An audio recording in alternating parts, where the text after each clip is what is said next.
The grand hall of the Galactic Peace Summit was alive with colors and voices. Thousands of species filled the shining crystal chamber, their strange shapes glowing under the soft light of alien suns.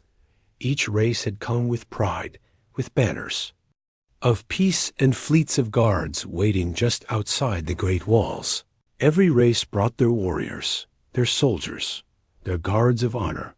Every race, except one. At the far end of the chamber sat the humans. They looked small compared to the giants of stone skin, the lizard kings with armor, the feathered queens with crowns of light. They came with simple clothes, plain suits, and calm faces. There were no weapons at their side, no soldiers behind their seats, no warships orbiting above. And because of this, whispers began to move across the hall like a quiet storm. "Why do they never bring their army?" asked one scaled creature. With burning eyes, they claimed to value peace. But what kind of world leaves itself unguarded at a gathering like this? Hissed another with sharp teeth. "Perhaps they are weak," laughed a tall insectoid, its wings clicking. "Perhaps they are arrogant," muttered a shadow being with a voice like smoke. Rumors spread quickly, bouncing from tongue to tongue, until the whole chamber felt heavy with doubt. The humans did not react. They sat still, their diplomats smiling politely, writing notes, whispering to one another in soft tones. Their calmness only added to the mystery. Every other species wanted to understand. Every other species wanted to know. Why are the humans different?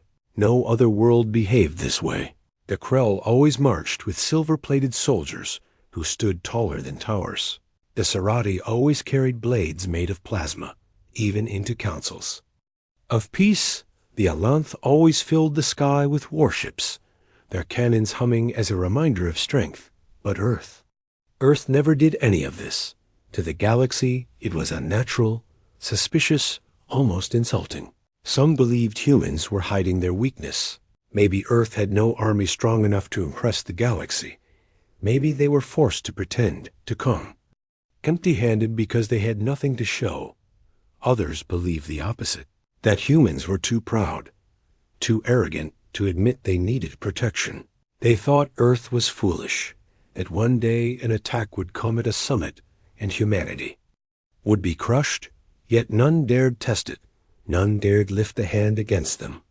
The mystery grew deeper as more peace summits passed. Year after year, cycle after cycle, humans came the same way. No soldiers, no weapons, no fleets, only diplomats with calm eyes and steady voices. And every time, the whispers returned. Every time, the questions grew louder. What did humans fear? What did humans hide? What was the real reason? The galaxy did not know that deep inside Earth's history was an answer. A story no species wished to remember. A truth so dark that it was better to whisper in shadows than to speak aloud. At the summit, one young alien asked his elder, "Teacher, why do humans never bring their military?" The elder's eyes widened, and his face grew pale. He whispered, "Child, do not ask that question here. Do not even think about it loudly. The answer is not for us." But the young one pressed, "Are they weak?" The elder shook his head slowly. "No, child. They are not weak. They are something else." Still, the mystery pulled on every curious mind in the chamber. Each leader glanced at the humans, searching their calm expressions, their still hands. Each warrior felt unease, as if standing in front of something unseen. It was not natural. It was not safe. It was something more. The summit began, voices rising as leaders spoke of peace, trade, and borders. But beneath the glowing lights, no one truly listened. Not while the humans sat there without a single soldier. Not while their empty seats behind them whispered louder than any words. A diplomat from the Serati finally spoke across the chamber, his voice sharp and mocking. "Humans, once again you come with empty hands. Once again you come with no guards, no protectors, no sign of strength. Tell us, are you afraid or are you fools?" The hall grew quiet. All eyes turned to the humans. The lead human diplomat stood slowly. His suit plain, his hands empty, his voice calm. He smiled gently and said only, "We are not afraid. Nothing more, nothing less." The silence after his words was heavier than war drums. The aliens exchanged looks, some angry, some confused, some unsettled. But the humans sat again, calm as ever.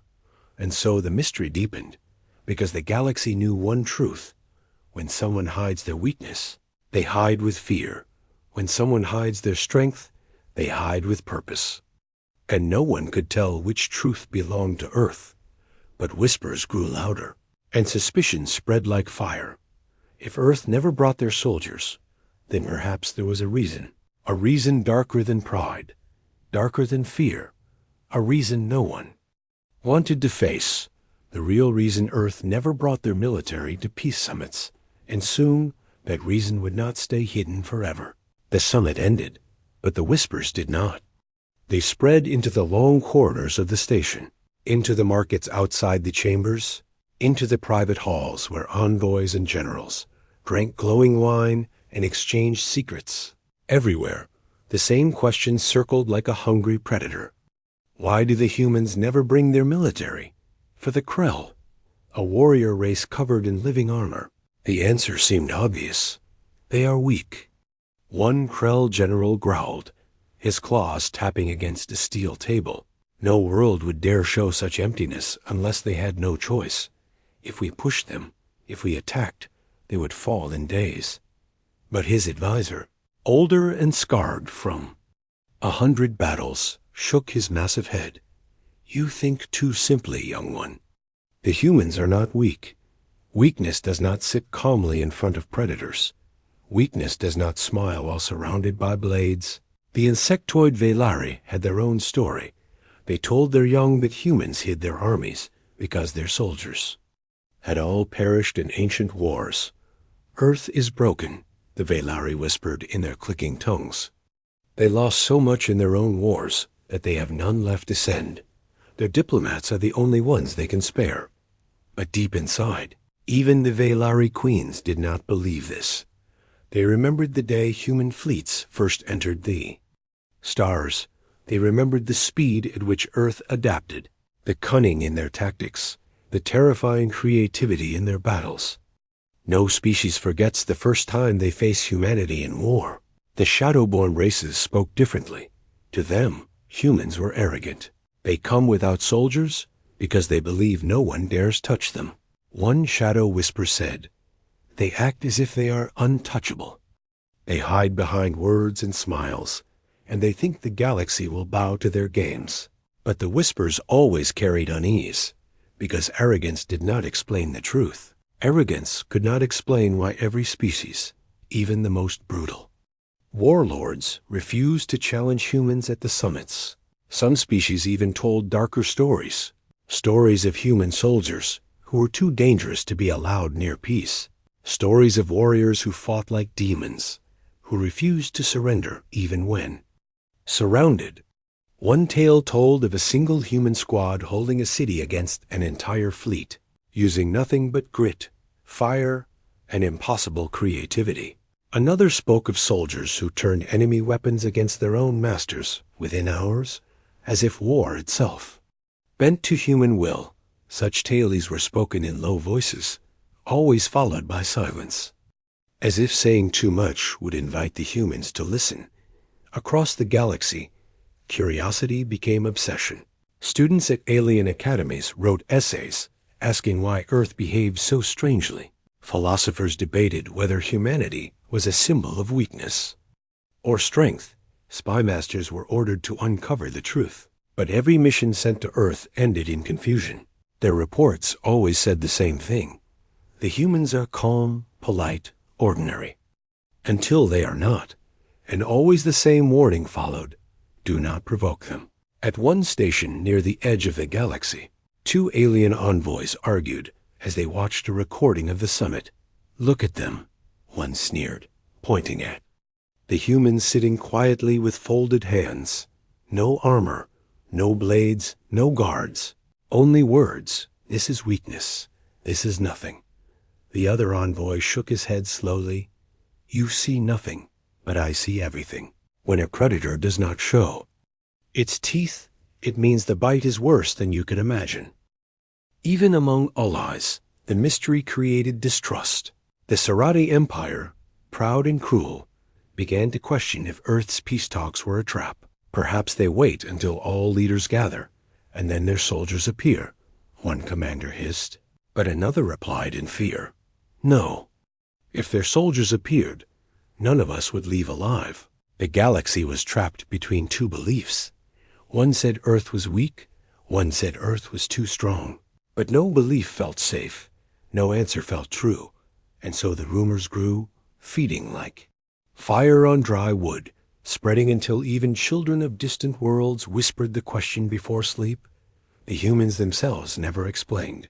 Their diplomats never spoke of their armies, never hinted at their fleets, if anyone asked.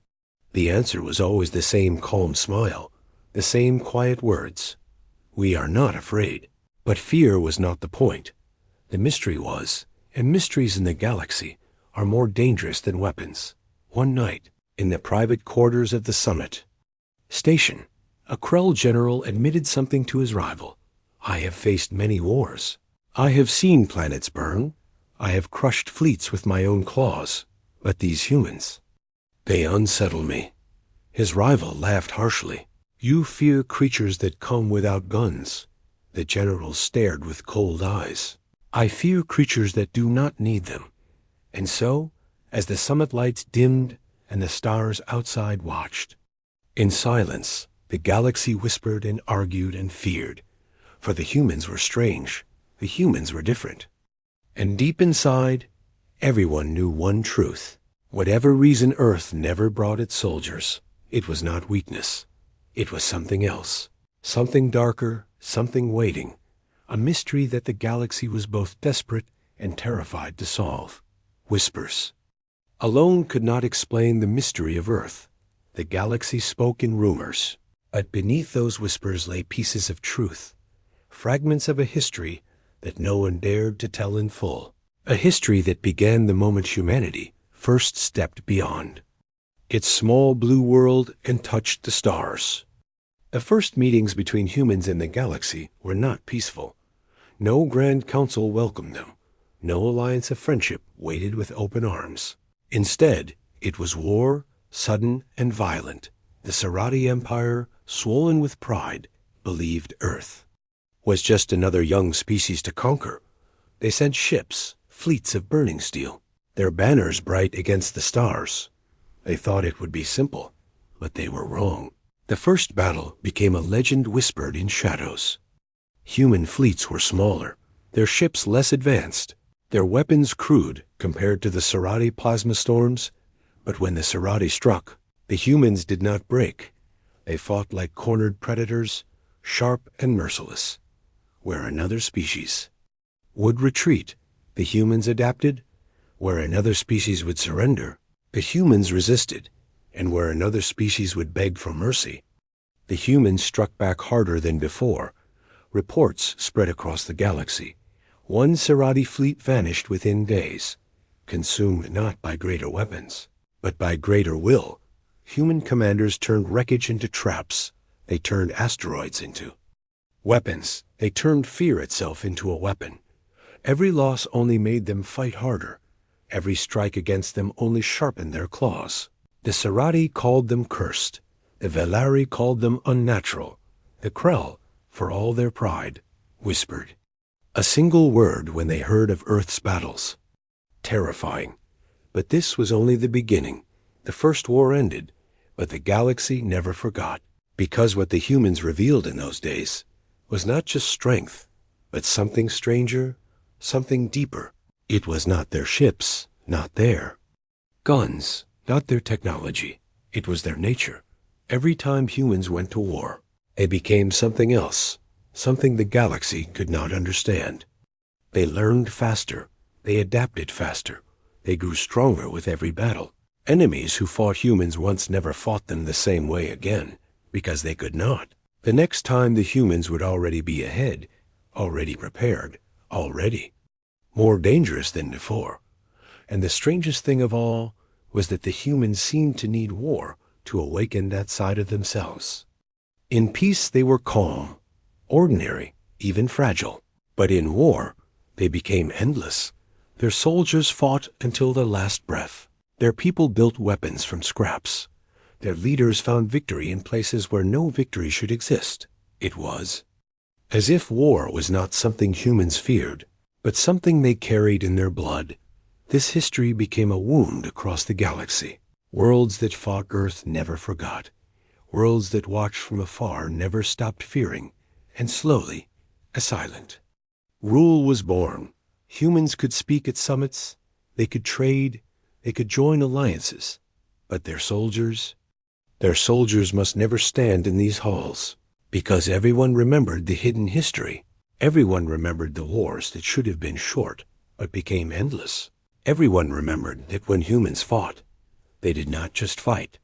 They changed. There were stories the galaxy tried to bury. Stories of a single human battalion holding an entire moon against fleets. Stories of human prisoners escaping cages and turning their captors' own ships into weapons within days. Stories of diplomats, yes, even diplomats, who picked up weapons when threatened and fought with the same fury as trained soldiers. The galaxy could not understand it.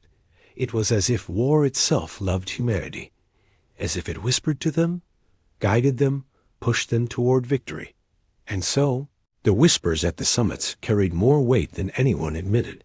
When aliens asked, "Why do humans never bring soldiers?" they already knew part of the answer. It was not because Earth weak. It was not because Earth was arrogant. It was because the galaxy was afraid of what would happen if even a handful of human soldiers walked into a chamber meant for peace. Afraid of what would happen if a spark of violence touched them. Because history showed one unshakable truth. When humans went to war, peace itself was the first casualty. One Krell historian once wrote, "Other species fight to protect, humans fight to survive, and survival is stronger than protection. Survival has no limits, no boundaries, no rules." That book was banned in many systems, burned by governments, hidden from children. But the words lived on, because everyone who had faced Earth in battle knew it was true. The hidden history was not spoken at the summits. It was not written in the official records, but it lived in the eyes of every elder, in the memories of every general. When they looked at the calm human diplomats, they did not see weakness. They saw shadows of the past. They saw soldiers who turned war into something the galaxy feared more than extinction. They saw the reason Earth's armies never entered halls of peace. And in the silence of those chambers, the galaxy held its breath. Because if history ever repeated, if humans ever brought their soldiers to a summit, then peace would not survive the hour. The galaxy was not blind. It remembered the hidden history. The wars, the survival, the unyielding nature of humanity, and slowly, without ever being written into law, without ever being declared aloud, a rule was born, a rule that everyone followed, a rule that everyone feared. Humans could sit at the table of peace. Humans could speak, trade, and argue with words, but they could never bring their military.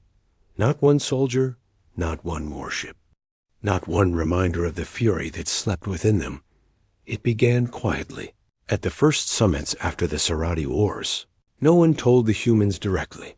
Instead, invitations arrived with polite language. "Please bring your envoys, your diplomats, your scholars," they said. But there was never a line about warriors, never a space left for guards of honor, never a request for fleets. Other species brought their armies openly, proudly. But when Earth came, only the diplomats' names were on the list, and the humans accepted, smiling as if they did not notice. But they noticed. Humans always notice. Across the galaxy, it became an unspoken law. If Earth was invited, then armies were not.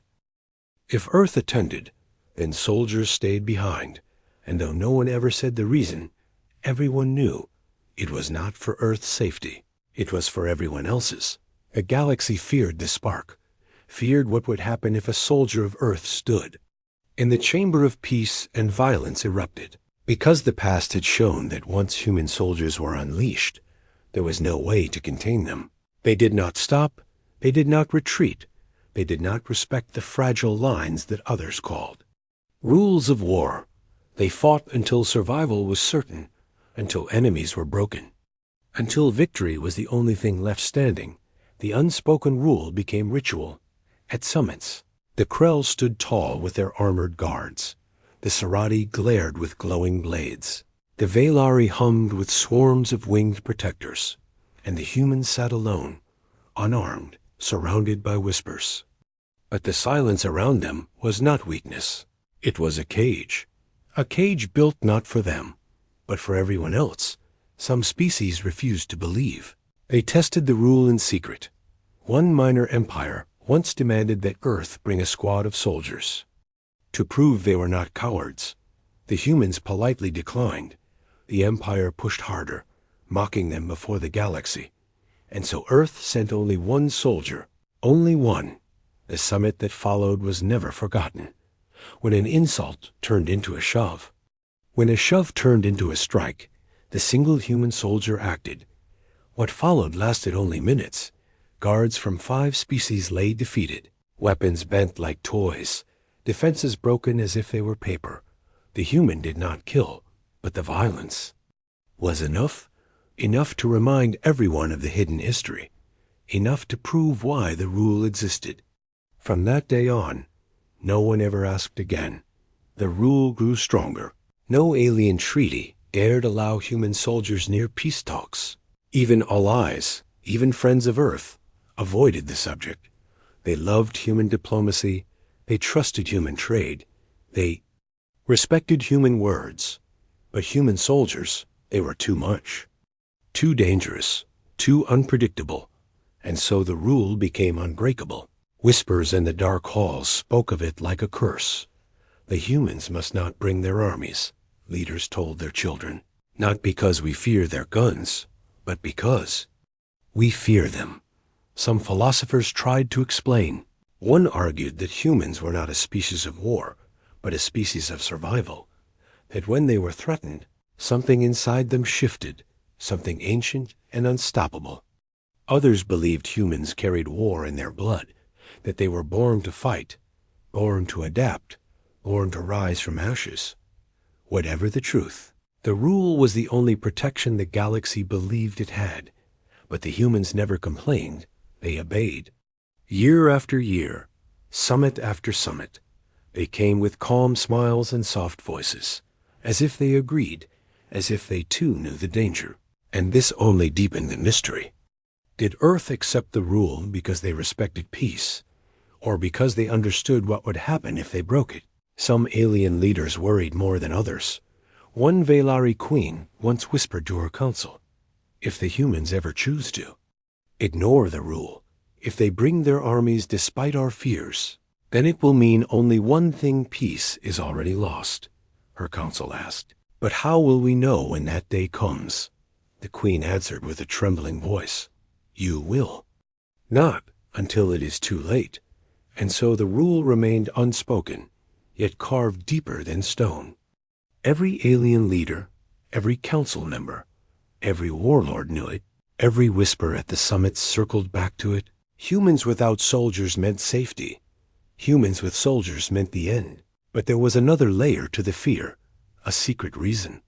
Few dared to say, even in shadows, because some believed the rule was not for protection at all. Some believed the rule was not made by the galaxy, but by the humans themselves, that Earth avoided bringing its armies not out of respect, but out of fear of what their own soldiers would become if they were ever unleashed in the halls of peace. And that thought, that single terrifying thought, haunted every leader who looked at Earth. Because if even humans feared their own armies, then what hope did the rest of the galaxy have? The unspoken rule lived in silence, but the galaxy did not. Forget why it was needed. Because scattered across the stars were scars, deep wounds left behind by humanity's soldiers, stories no one wished to remember, yet no one could erase. The first scar was carved during the siege of Vela, a moon of glass and crystal, guarded by fleets and walls that had never fallen. When the Sarati Empire attacked, they believed Vela would break Earth's will. But a small group of human soldiers was trapped inside the moon when the siege began. Only 200 soldiers against thousands. The galaxy expected them to surrender, expected them to collapse, but they did not. For 30 days they fought without reinforcements. For 30 days they turned every street, every tunnel, every shard of crystal into a weapon. They made traps from rubble. They made bombs from scraps. They used the moon itself as their fortress. And when the Sarati finally broke through, the humans did not surrender. They charged, screaming, fire in their eyes, and the Sarati fled. Not because the humans were many, but because they would not stop. The second scar was darker, whispered only in shadows. It was the Battle of Lorith Prime, a lush world, green and full of rivers. When humans fought there, their fleet was shattered. Their soldiers outnumbered 100 to 1. Logic said they should lose. But logic does not survive against humanity.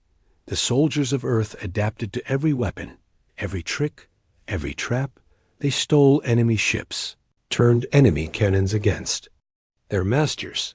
By the end, the attackers were not fighting humans anymore. They were fighting themselves.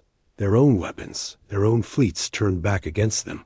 And when victory came, the world was burned. But the humans still stood. Lorith Prime never recovered, and the galaxy whispered that even when humans win, the ground itself pays the price. There was also the tale of the prison of Halvik, a fortress built in the black void, designed to hold the most dangerous beings of the galaxy. When a small group of human prisoners was captured, the wardens laughed. They thought humans would break quickly.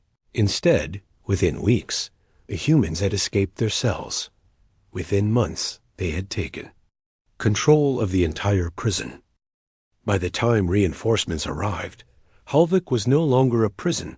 It was a human stronghold, and the prisoners of other species followed them, obeyed them, fought beside them, because the humans did not just fight with weapons. They fought with ideas, with survival, with something that made others believe. That scar never healed. Even now, some call Halvik the place where war itself bowed to humanity. But perhaps the worst scar of all was not a battle, but a memory. It was called the Silence of Karos. No one knew the full truth.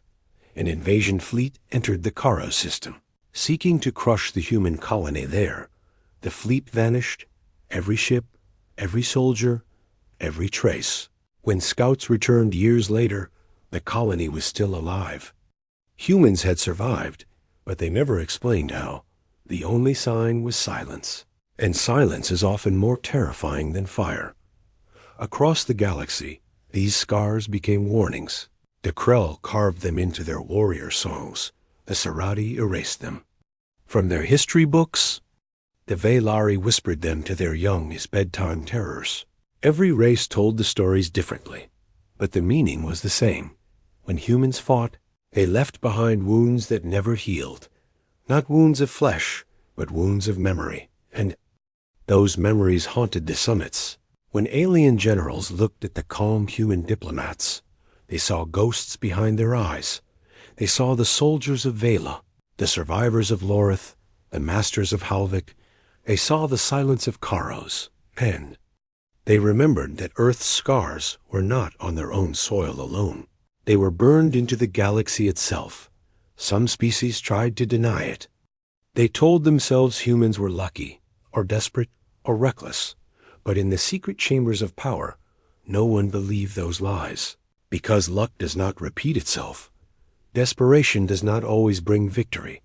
Recklessness does not leave scars that last for centuries. Only something deeper, darker, stronger could explain it. A Krell philosopher once wrote, "War changes every species, but humanity changes war." The words were banned, but they spread anyway. And every time a summit began, those words whispered in the minds of leaders. as they watched the unarmed humans sit calmly, as if nothing had ever happened. The scars of humanity were not just history. They were warnings, and warnings are not ignored in the galaxy. That was why the unspoken rule grew stronger with every year, because no one wished to see new scars. No one wished to witness what human soldiers might do if summoned to a hall of peace. But some feared the greatest scar was yet to come, because whispers said Earth was preparing, not for defense, but for something greater. Whispers said that one day, when the galaxy pushed too far, when peace cracked and shattered, humanity's armies would rise again. And when they did, the galaxy itself would bear the scar. The summits continued year after year. Humans sat without soldiers, without guards, without fleets. The galaxy whispered, feared, and wondered, but no one ever dared to ask them directly, until one day, at a gathering of worlds older than the stars themselves, a question was finally spoken aloud. It was the 11th High Regent, tall and proud. His voice like rolling thunder, he stood in the chamber of crystal and light, his crown blazing with power. He turned toward the humans, his eyes sharp, his words cutting. Enough whispers, he declared. Enough silence, enough secrets. Tell us, children of Earth, why do you never bring your soldiers? Why do you come alone? What is the real reason? The chamber froze. Every voice fell quiet, every claw, every wing. Every eye turned toward the small group of human diplomats. Some aliens leaned forward eagerly, hoping to hear an admission of weakness. Others shifted nervously, afraid of what would be revealed. The silence was heavy, as if the stars themselves held their breath. The lead human stood, a woman dressed not in armor, but in a simple dark suit, her eyes calm, her hands steady, her voice soft. She looked around the chamber slowly, meeting the gaze of warriors, rulers, and kings, and then she spoke. We do not bring our soldiers, she said, because when our soldiers fight, peace does not survive. The words struck like a blade. For a moment, the chamber could not understand, but then whispers erupted, louder than thunder. Some laughed, some scoffed, some hissed in denial, but others froze, because they knew it was true. The human diplomat continued, her voice calm but filled with weight. You think we do this out of weakness. You think we do this out of arrogance. But you are wrong. We do this out of necessity, for ourselves and for all of you. Her words carried across the hall. When our soldiers are called, they do not stop, they do not yield, they do not break. War does not end until one side is gone. And in war, we do not think of peace. We only think of survival. Images of scars filled the chamber, the siege of Vela, the silence of Karos, the prison of Halvik. Every leader remembered the stories. Every general remembered the warnings. The diplomat's words turned those memories into truth. You fear our guns, you fear our fleets. But you should not, the human said, her eyes narrowing slightly. What you should fear is us, not our weapons, not our ships, but what happens when we are forced to fight. The chamber grew colder. For centuries the galaxy had whispered this, but to hear it spoken aloud by a human chilled them to the core. The diplomat's voice did not rise, yet it carried power greater than thunder. Our soldiers are not guardians of peace. They are not symbols of pride. They are survival given form, and survival has no limits, no boundaries, no rules. Once survival begins, peace ends. Some aliens shifted uncomfortably, their claws tapping, their wings twitching, their fangs grinding, but none interrupted, none dared, because in her eyes they saw no boast, no arrogance, no lie. They saw memory. They saw truth. The 11th Regent tried to push again, though his voice now trembled. You speak as if you fear yourselves. Is that the truth? The human diplomat gave a small, almost sad smile. Yes, she whispered. We fear what we become in war, and you should too. The chamber fell silent again. Every species had known fear. Every world had faced battle. But this was different. This was not fear of losing. It was fear of winning too completely, too absolutely. Fear of a force that could not stop once unleashed. Another alien leader, voice, quivering, asked, "Then why come to peace summits at all, if you know what you are?" The human answered without hesitation, "Because peace is our only chance to hold back what waits inside us. We come here with words, because words are the only way to keep the fire from spreading, and because once the fire starts, it cannot be controlled." Her voice grew heavy, final. "This is the real reason, not weakness, not arrogance, but truth.